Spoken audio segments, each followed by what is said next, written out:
We brought you here to meet real inmates. Okay. These inmates are hardcore. They've killed people, have done it all.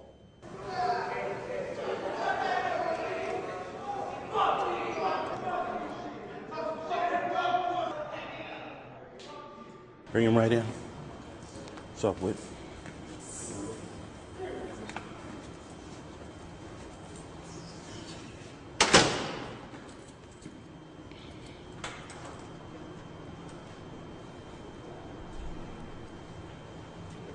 Help him get the other Okay, yeah. It starts when you start. Whenever you start talking to him or whenever he asks you a question. There's no such thing. Just talk to him. To the inmates? Yeah. How you doing? Pretty good, how are you? No, all right. But I don't really know what questions to ask. I'm gonna give you some insight. These guys right here are borderline inmates from overseas. They're from England. Right. Okay. And what I'm trying to do is get them to talk to you, that they might not end up necessarily not who you are or where you are. You understand what I'm talking to you about? All right, talk to them. Do you mind me asking why you're here for? What's that? Do you mind me asking why you're here? I'm here for a capital offense. What's that? First degree murder. Yeah. You don't want to be here, man. Is it? It's pretty rough. How long have you been here now? I've been here on close custody status for 4 years, since December of 2002. Really? Yeah. Shit. How long you got left to do? Well, right now I'm fighting a first degree murder case, which, if found guilty, I could get the death penalty. Really? Lethal injection. Fuck, It was an accident. man. Yeah. You just got to battle that shit. Huh? You just got to battle that shit in court, innit? Yeah. I've been battling it for 4 years. This is the first physical contact I've had with anybody like this in about 2 years. They don't let me around any other inmates or nothing.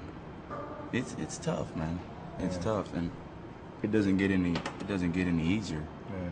You know, the more you live, you know, the life of recalcitrance and stuff, it just gets rougher and rougher every time.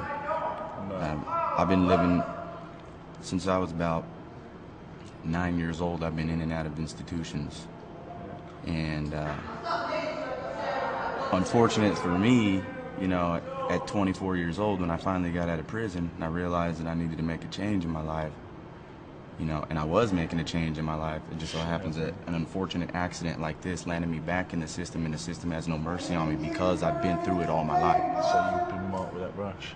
Yeah. You know, if there was any advice I could give, I would just take a look at your surroundings and just simply ask yourself, is this what I want to be doing in 5 or 10 years? You know, I'm 28 now. I have no kids. I've lost, you know, I had a steady girlfriend when I got arrested. We were engaged to be married. She's gone. She's with somebody else now. She's making a family somewhere else. My mom's dying. My sister's in the Air Force. They're all living their lives. And you know, their lives don't stop, and what goes on out in society doesn't stop, but yours does. And you know, if you look back in retrogress and you ask yourself, was all this worth it? You know, to be hanging out with the guys and drinking a pint and messing around and just being crazy, is it worth it? You know, because you know, 10 years from now you could be in prison looking at, you know, 20 years or the death penalty or whatever, and you know, you're thinking to yourself, this isn't what life's about. You know, this isn't what life's about. You know, when you're young, that's what life's about, because you're out there with the guys and you're drinking and you got the girls and you're having fun and whatnot. But those few nights of fun can cost you the rest of your life, you know, and it's not necessarily worth it. If I could get out right now, and I could have something to do that would have a profound impact on the youth of today, it would be this right here. And it would be to say, look, man, I've been there, you know, and I've been doing this since I was like 9 years old. And I never thought that I would live to see 20 years old. But here I am, 28, and I can't necessarily say that my actions landed me in here, but just carelessness in general. And at 28 years old, I'm looking at losing my life. They want to kill me.